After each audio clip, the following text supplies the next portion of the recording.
राजकुमार राव और Wamiqa Gavi starrers film भूल चूक माफ फाइनली 23 मई को थिएटर्स में रिलीज हो ही गई। अगर आपने ध्यान दिया तो मैंने कहा है फाइनली, क्योंकि काफी वक्त से ये मूवी एक कंट्रोवर्सी में थी।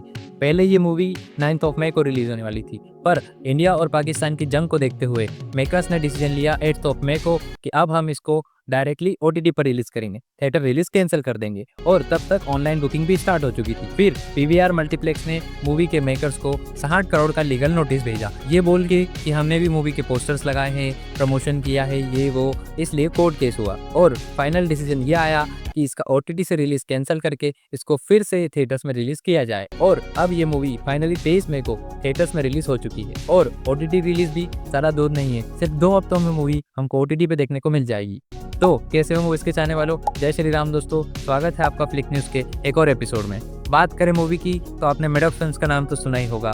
अगर नहीं याद आ रहा है तो स्त्री, स्त्री 2, मुंजिया और छावा जैसी बेहतरीन मूवीज इन्होंने ही प्रोड्यूस की है। वैसे तो काफी सालों से मूवीज बनाते आ रहे हैं, पर भाई पिछले 1 साल में जो इन्होंने धागा खोला है, हिंदी सिनेमा की 2 सबसे बड़ी मूवीज इन्होंने ही प्रोड्यूस की है। और उनकी तरफ से ही आने वाली एक और मूवी भूल चूक माफ, कई भूल चूक और माफी के बाद फाइनली रिलीज हो गई है। एक और कॉमेडी वाली पिक्चर जिसमें हम टाइम लूप देखने वाले थे, पर भाई वो खुद ही अपने टाइम लूप में फंस के रह गए। थिएटर से ओटीटी, ओटीटी से थिएटर्स। तो स्टोरी कुछ ऐसी है कि हीरो हीरोइन मिलते हैं, दोनों में प्यार होता है, दोनों को शादी करनी है। जैसे तैसे उन्होंने अपनी फैमिली को भी मना लिया है और शादी हो गई है ऑलमोस्ट। लेकिन 29 को हल्दी और 30 को शादी होने वाली होती है। लेकिन यहीं से मूवी लेती है ट्विस्ट। जैसे ही हल्दी वाला दिन खत्म होता है, हीरो अगली सुबह उठता है और फिर से 29 हो रही होती है। फिर हल्दी लगती है, फिर वही सब होता है और फिर दिन खत्म होने के बाद जैसे ही सोता है, फिर अगली सुबह फिर 29 हो रही होती है और इसी टाइम लूप में फंस जाता है। अब ये टाइम लूप क्यों हुआ है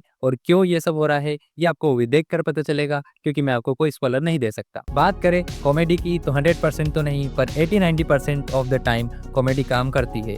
और इसका पूरा क्रेडिट मैं देना चाहूंगा एक्टर्स को। जहाँ राजकुमार राव हर बार की तरह हिट करते हैं, पर हमने उनको कई सारी मूवीज में सेम तरीके से देख लिया है, तो कहीं कहीं लगता है कि वापस से वही रिपीट हो रहा है, कुछ नया नहीं देखने को मिला। वामिका गावी ने सबसे ज्यादा इम्प्रेस किया, पर उनको थोड़ा स्क्रीन टाइम कम मिला। पर भाई जब जब वो बोलती है ना कि पापा मान जाओ ना, तो भाई पापा का तो पता नहीं, पर मैं जरूर मान गया था। और जब जब वो बोलती है ना कि बाबू, आपको मजा ही आ जाता है। सपोर्टिंग एक्टर्स में सबसे बेहतरीन लगे रघुवीर यादव जी, वही पंचायत वाले प्रधान जी और संजय मिश्रा, दोनों यहाँ पर भी पूरा कमाल करते हैं। स्क्रीन टाइम भले ही थोड़ा कम मिला है, पर भाई पूरा इम्पैक्ट डालते हैं। गाने भी मूवी में पॉजिटिव काम करते हैं। स्क्रिप्ट परफेक्ट तो नहीं थी, जोक्स कहीं कहीं पर हिट करते हैं और कहीं कहीं पर लगता है कि बस वही रिपीट हो रहा है सब कुछ, और ज़्यादा इमोशनल भी फील नहीं कर पाए। मूवी ऐसी भी नहीं थी कि बोर होने लगे। स्क्रीन प्ले बिल्कुल टाइट था और ना ही इतनी इम्पैक्टफुल थी कि भाई हंस हंस के पेट दुखने लगे, और ना ही इतना इमोशनली कनेक्ट कर पाए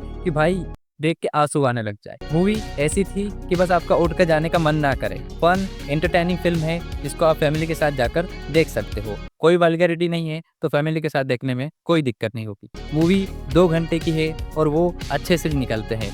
मूवी कब खत्म होती है पता ही नहीं चलता। मूवी परफेक्ट तो नहीं, पर एक फैमिली एंटरटेनमेंट जरूर है। मूवी फाइनली एक सोशल मैसेज डिलीवर करती है जो कि अच्छा था और रिलेटेबल लगता है। आइडिया अच्छा था। वैसे तो टाइम लूप साईफाई मूवीज में ज़्यादा देखने को मिलता है, पर इसको कॉमेडी के साथ लाना एक बहुत ही टफ चैलेंज है और उस पर अच्छे से काम किया गया है। तो ये था मेरा ऑनेस्ट रिव्यू। अब आप लोग बताओ कि देखी क्या, अगर देखी तो कैसी लगी कमेंट में ज़रूर बताना। और अगर वीडियो पसंद आई है तो लाइक ठोको, सब्सक्राइब दबाओ, और मैं मिलता हूँ अगले एपिसोड में बिना किसी लूप के। तब तक के लिए टेक केयर, जय श्री राम।